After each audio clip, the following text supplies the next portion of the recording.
आज आपकी लोकतांत्रिक राजनीति जो बुक है उसका दूसरा अध्याय जो हमने करवा दिया है उसके क्वेश्चन आंसर हम सॉल्व करवाएंगे। तो इसके अंतर्गत कल मैंने बताया था आपको कि कैसे सॉल्व करने हैं क्वेश्चन। तो चूँकि अपनी वीडियो बड़ी हो जाती है इसलिए कुछ ही क्वेश्चन मैंने लिए थे। आज भी कोशिश करूँगी आपको ज़्यादा से ज़्यादा क्वेश्चन कंप्लीट करवाऊँ, ठीक है।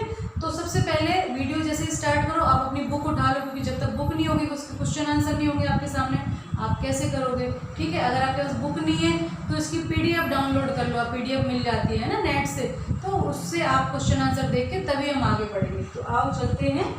सबसे पहला जो क्वेश्चन है आपका दिया है कि नीचे कुछ गलत वाक्य दिए गए हैं और हर एक में गलती पहचानें और इसे अध्याय के आधार पर उसे ठीक करके लिखें। अर्थात जो नीचे सेंटेंस दिए हैं, पहले फर्स्ट क्वेश्चन के जो सेंटेंस दिए उसमें कुछ गलतियां हैं, उनको हम सुधार कर लिखेंगे, यानी उन वाक्यों को ठीक करके लिखेंगे। तो पहला है कि स्वतंत्रता के बाद देश लोकतांत्रिक हो या नहीं, अपना दिमाग हमारे स्वतंत्रता आंदोलनकारियों ने खुला रखा था इस बात पर, यानी स्वतंत्रता के बाद देश लोकतांत्रिक होगा कि नहीं होगा, इस विषय पर स्वतंत्रता आंदोलन के जो नेता थे उन्होंने अपना दिमाग खुला रखा था। तो इसमें एक जो शब्द आया है लोकतांत्रिक हो या नहीं, तो इसको अपन हटा देंगे, है ना, क्योंकि नहीं का तो सवाल ही नहीं उठता, क्योंकि उनको पता था कि लोकतंत्र के लिए हम लड़ रहे थे, कि हमारा वो पहले से ओपन माइंड था कि लोकतांत्रिक ही होगा, है ना। तो इसमें जो गलती है कि हो या नहीं, तो नहीं हटा के हम करेंगे स्वतंत्रता के बाद देश लोकतांत्रिक हो, इसके लिए उन्होंने अपना दिमाग खुला रखा था, यानी इसका उत्तर है हाँ, ट्रू है ये कि उन्होंने अपना दिमाग खुला रखा था कि ये जो देश लोकतांत्रिक होगा, ठीक है। तो नहीं इसका आंसर जो है यहाँ से हम हटा देंगे और होगा कर देंगे, ठीक है। अगला दूसरा जो है हमारा वो है कि भारतीय संविधान सभा के जो सदस्य थे वो हर एक बात पर सहमत थे। दूसरा जो है कि जो उनके सदस्य थे संविधान सभा के, वो हर बात पर सहमत थे जो संविधान में लिखी थी। नहीं, ऐसा नहीं था, यहाँ भी हमें सुधार करना होगा।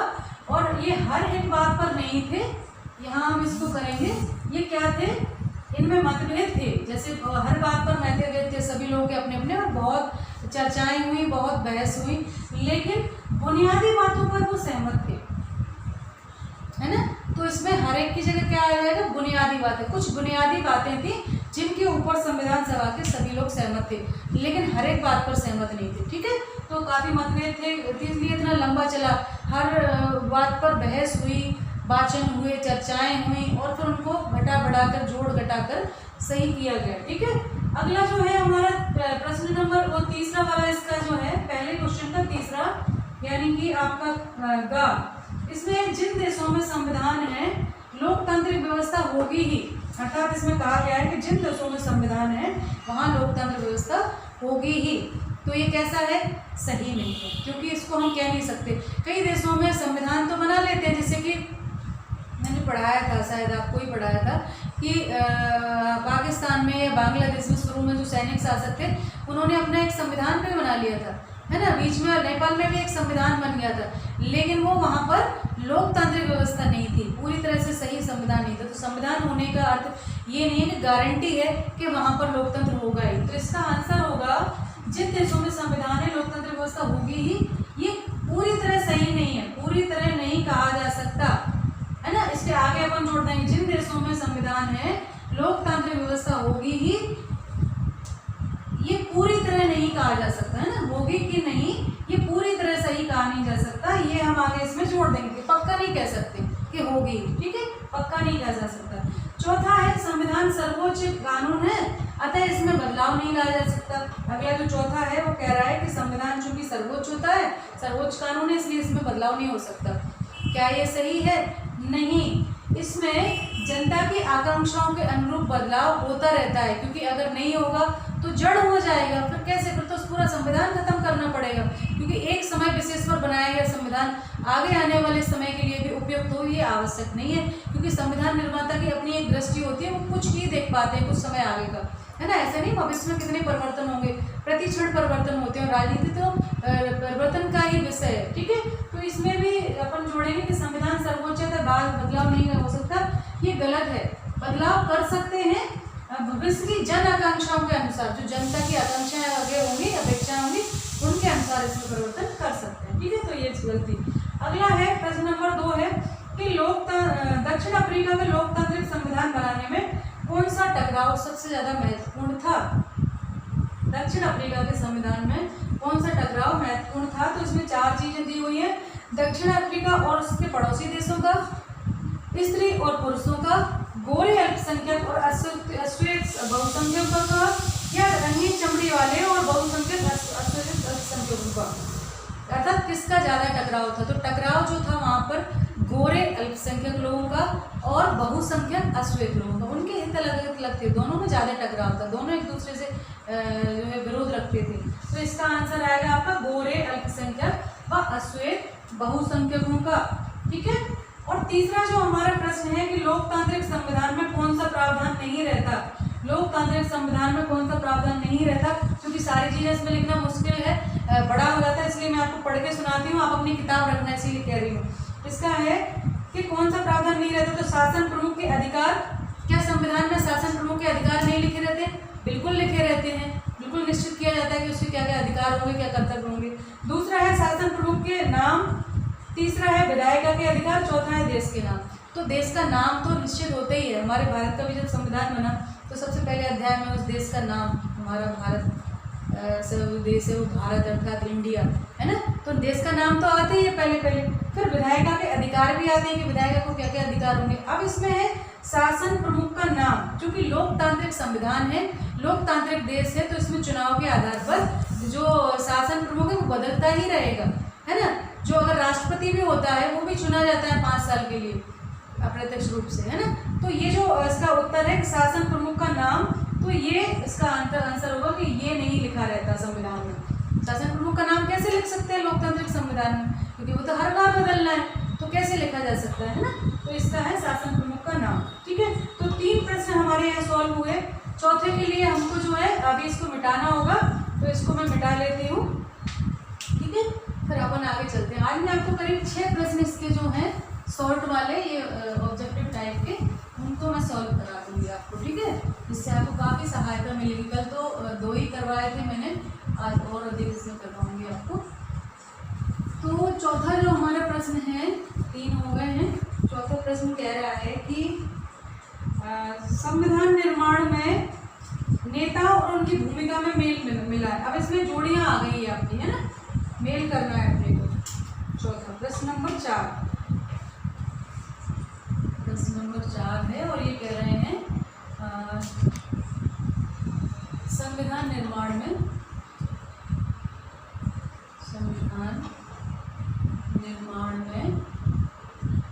जो है नेताओं की भूमिका में मेल, कि कौन से नेता ने क्या किया।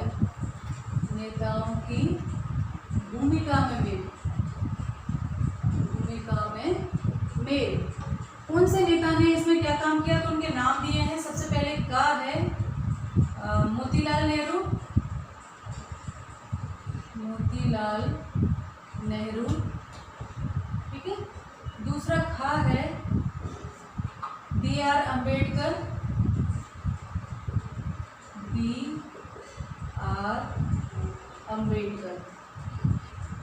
ठीक है।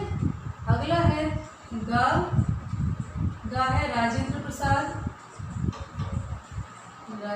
प्रसाद। ठीक है।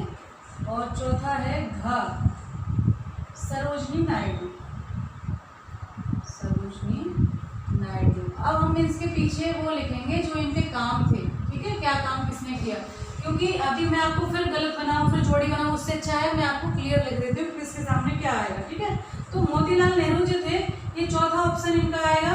का है 4, यानी 4 यहाँ लिख देती हूँ मैं। 1928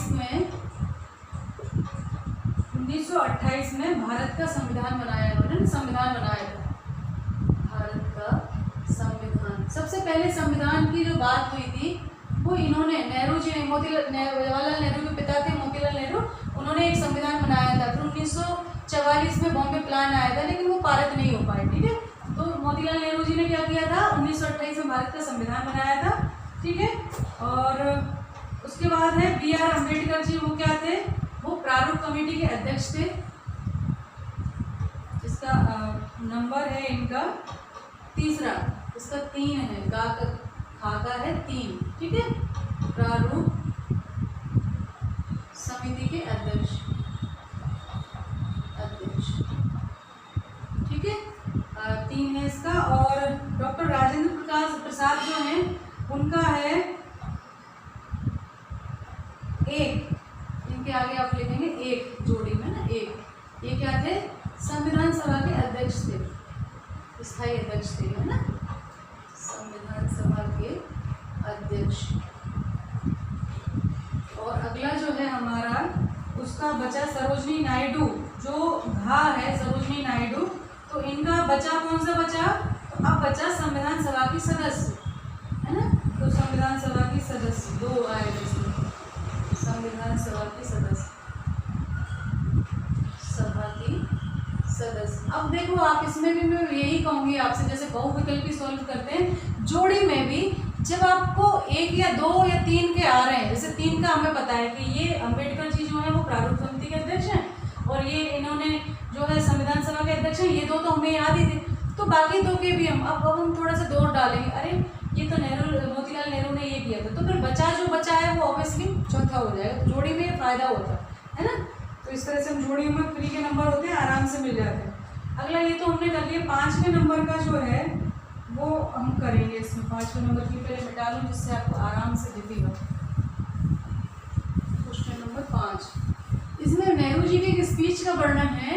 इस नेहरू जी की जो स्पीच है इसमें उसके आधार पर आप इन प्रश्नों के उत्तर दो, ठीक है। तो नेहरू जी की स्पीच पढ़नी थी हमको, उसके आधार पर उत्तर देने थे। जो नेहरू जी ने कहा है ना कि जब भारत स्वतंत्र हो रहा था तो एक भावुक स्पीच दी थी कि आज मध्य रात्रि को जब सभी देश सोए होंगे तो भारत एक नए युग में प्रवेश करेगा, है ना, इस तरह का स्पीच था। तो इसमें वो कहते हैं, पहला है का है नेहरू ने क्यों कहा कि भारत का भविष्य सुस्ताने और आराम करने का नहीं है, नेहरू ने क्यों कहा भारत का भविष्य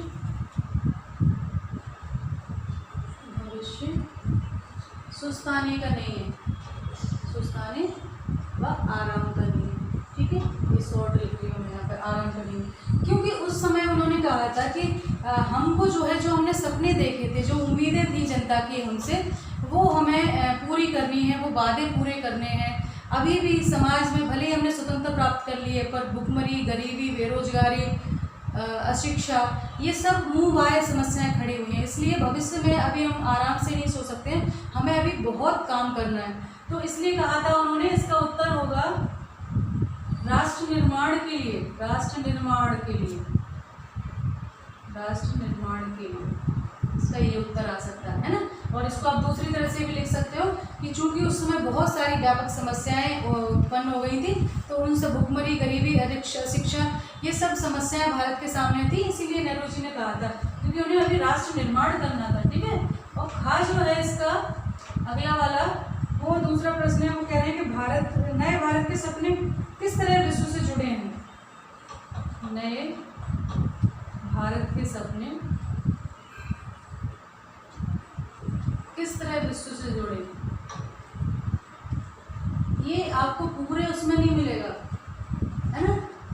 ये जो क्वेश्चन है ये पूरा अध्याय पढ़ के भी नहीं मिलेगा, तो इसको अपन ऐसे समझ सकते हैं, इसको जुड़े हैं। तो इसका उत्तर जो आएगा थोड़ा स्पष्ट नहीं आएगा, घुमा फिरा के आप अपने अनुसार लिख सकते हैं कि चूंकि उस समय पूरे संपूर्ण विश्व एक नई संक्रांति से उभर रहा था ना, नए नए विश्व के लोग जो नए नए स्वतंत्र हो रहे थे, तो भारत को अब पूरे विश्व की तरफ देखना था, पूरे विश्व से सहायता उसको चाहिए थी, है ना, विश्व के साथ संबंध जोड़ने थे। तो इसलिए उसके सपने पूरे विश्व के साथ जुड़े थे, यानी भारत को जो अपनी उन्नति करनी थी, जो प्रोन्नति करनी थी, उसके लिए उसको पूरे विश्व से सहायता की आवश्यकता थी, कहीं से तकनीकी सहायता, कहीं से वित्तीय सहायता, ठीक है। तो इसका उत्तर जो बनेगा वो ऐसा है कि अपनी उन्नति के लिए, अपनी उन्नति के लिए सहायता हेतु, हालांकि आप अपने हिसाब से अपना लिख सकते हैं, पर जो मुझे सही सटीक लग रहा है वो ये कि अपनी उन्नति के लिए उसका समय, क्योंकि उसके बाद बहुत सारी मूलभूत आवश्यकताएं पूरी नहीं हो रही थी, बहुत बड़े चुनौतियां थी उसके सामने, तो पूरे विश्व से उनको जुड़ना था और कदम ताल मिलाकर अपने भारत के अच्छे भविष्य के लिए उनको अपनी सहायता चाहिए थी। ठीक है, गा जो है, गा वो है कि वे संविधान निर्माताओं से क्या शपथ चाहते थे। वे संविधान निर्माताओं से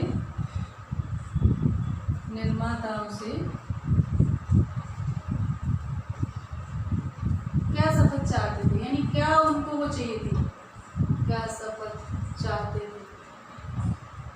चूंकि संविधान निर्माता जो है उस समय वही आगे चल के सरकार में महत्वपूर्ण भूमिका निभाने वाले थे, तो वो चाहते थे कि आप वो जो वादे हमने किए थे स्वतंत्रता आंदोलन के समय, है ना, स्वतंत्रता आंदोलन के समय हमने कहा था कि हमारा लोकतंत्र होगा, संप्रभु राष्ट्र होगा, आत्मनिर्भर राष्ट्र होगा, तो वो जो सारे वादे किए थे उनको पूरा करें आप। इसमें ऐसा संविधान में ऐसी वस्तुएं, ऐसी चीज़ें डालें कि जिससे वो सारे वादे जो स्वतंत्रता आंदोलन के समय किए गए थे वो पूरे हो। तो इसका उत्तर आप इस तरह से लिख लें,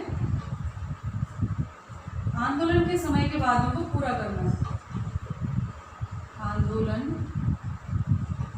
के समय किए गए वादों को पूरा करना, वादों को पूरा करना। ठीक है, और इसका अगला जो है वो है, इसमें एक और है कि हमारी पीढ़ी के सबसे महान व्यक्ति की कामना है हर आंख से आंसू पहुंचने की है। वे इस कथन में किसका जिक्र कर रहे हैं, वो कहते हैं कि हमारी पीढ़ी के महान आदमी की ये आशा है कि हर व्यक्ति के आंख से आंसू पहुंचे, कोई परेशान ना रहे। तो वो किसका जिक्र कर रहे हैं, तो स्वाभाविक है उस महानतम व्यक्ति उस समय उस पीढ़ी में वही थे, वो थे महात्मा गांधी जी, है ना। तो इसका उत्तर होगा महात्मा गांधी। ठीक है, महात्मा गांधी जो घा है हमारा, उसका उत्तर आएगा महात्मा गांधी के बारे में वो बात कर रहे थे। ठीक है, इसको मिटा लें। अब हम चलते हैं छठवें प्रश्न की ओर। छठवां प्रश्न जो है वो भी ऐसे ही है, जोड़ी के फॉर्म में है, वो भी ऐसे हमने भी किया था चौथा वाला, ऐसे जोड़ी के फॉर्म में, तो उसको हम करते हैं। ठीक है, तो जोड़ी बना के देनी है अपन को प्रश्न नंबर 6 में, प्रश्न नंबर 6। ठीक है, तो मैं फिर से वही नहीं करती हूँ ऐसे ऐसे लिख दिया गलत तो फिर उसको सही किया, वो ना करके मैं सीधे सीधे आंसर आपको लिखती हूँ। संप्रभु क्या है, संप्रभु का, संप्रभु ये शब्द आपको बार बार इसमें राजनीति में है ना, ये सिविक्स में आपको बार बार मिलेगा संप्रभु। तो संप्रभु क्या होता है, संप्रभु है, इसका उत्तर आएगा आपको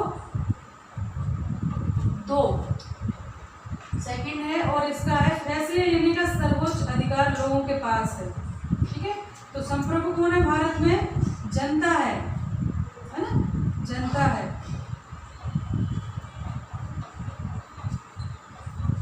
ठीक है, अर्थात इसका है फैसले लेने वाले, फैसले लेने का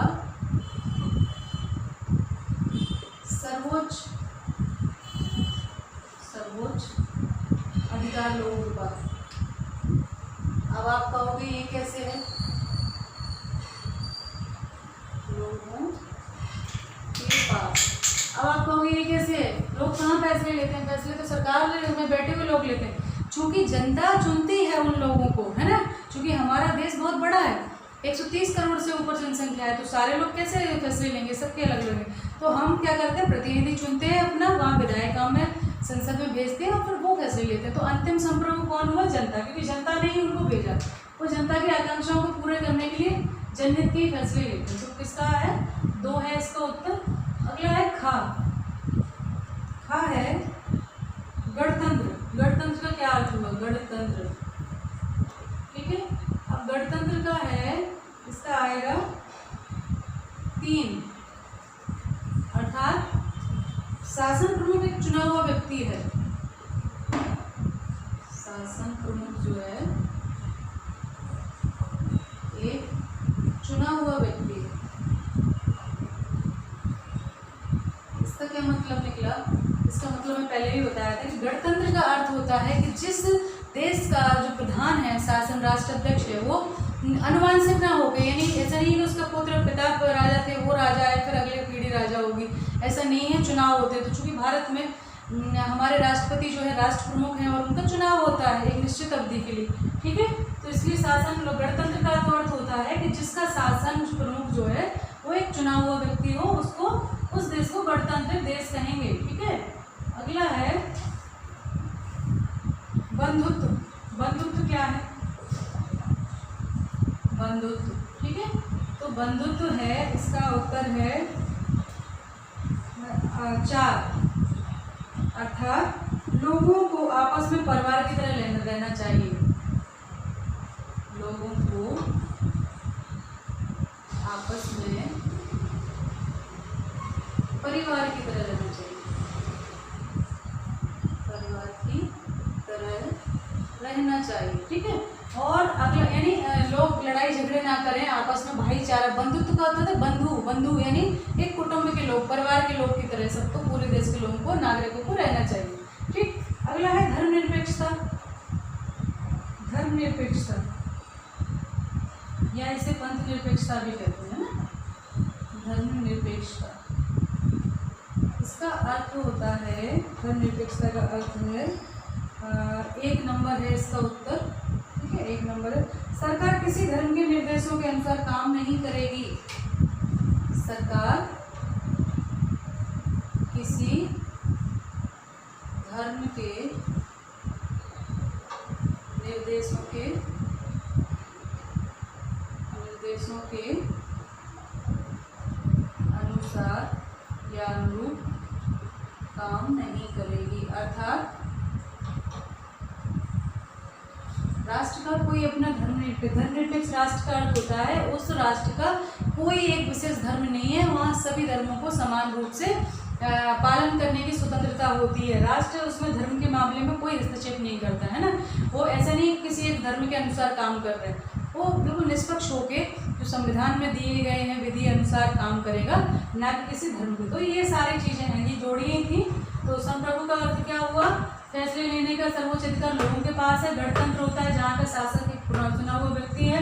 और बंधुत्व है, लोगों को आपस में परिवार की तरह भाईचारा हो। धर्मनिरपेक्षता का अर्थ है कि किसी देश की अगर धर्मनिरपेक्ष राष्ट्र है तो सरकार किसी धर्म के निर्देशों के अनुसार काम नहीं करेगी, स्वतंत्र रूप से संविधान के अनुसार काम करेगी। तो ये सारे क्वेश्चन की मैंने सुना है। अब बड़े बड़े क्वेश्चन हैं 2-3, वो आप सॉल्व करना, बड़े हैं, यहाँ पॉसिबल नहीं है। कैसी लगी वीडियो बताना। मैंने आपको टेस्ट भी दे रही हूँ, आपको क्वेश्चन आंसर भी सॉल्व करा रही हूँ और आप बहुत अच्छे से देख रहे हैं। मुझे मज़ा आया कि मैंने कहा कि आओ मेरे साथ करो और आप लोग बैठ गए मेरे साथ करने के लिए, बड़ी खुशी हुई। एक बच्ची के बहुत सारे आए थे कि मैम ये 4 होगा, इसका आंसर 5 होगा, इसका ये होगा, और मैम क्या है, मैंने उत्तर भी दिया है उसके प्रश्न का। तो आप इतने इन्वॉल्व हो के ऐसे लग रहा है जैसे क्लासरूम में हम बैठे हुए हैं और आप उनको पढ़ रहे हैं। ऐसे आपके 9वीं क्लास से तो बहुत अच्छे रिस्पॉन्स आ रहे हैं और आप मुझे एक ऊर्जा देते हैं। आज मेरा स्वास्थ्य ठीक नहीं था, तब भी मैं उठ खड़ी हुई आप लोगों के लिए काम करने के लिए, क्योंकि मज़ा आता है। मुझे पता है मेरे बच्चे इंतज़ार कर रहे हैं मेरी वीडियो का, तो वो जैसे ही डलती है वैसे ही आप लोग देखते हैं, कमेंट्स आना शुरू हो जाते हैं और आपकी प्रतिक्रियाएँ अच्छी लगती हैं कि मैं जितनी मेहनत आपके लिए कर रही हूँ, आप भी बदले में बड़े धैर्य से, तन्मयता से, गंभीरता से अध्ययन कर रहे हैं। और 9वीं क्लास के बच्चे इतनी गंभीरता दिखा रहे हैं तो अच्छा लगता है। और आप इसी तरह से पढ़ाई करते रहिए, मैं आपके लिए इसी तरह आपकी हर समस्या का समाधान करती रहूँगी। ध्यान रखना, पढ़ाई करते रहना। और अभी तो जब भी टेस्ट नया डलेगा तो आपको बता दूँगी डिस्क्रिप्शन में। पिछले टेस्ट जो आपके छूट गए हों उनको भी उसको वीडियो की डिस्क्रिप्शन में जाकर करना और सबमिट करना। ठीक है, मैंने आपको बताया ही था वीडियो में कि कैसे सबमिट करते हैं टेस्ट पेपर। ठीक है, तो इस वीडियो यहीं समाप्त करते हैं, अगली वीडियो में आपको फिर मिलूंगी।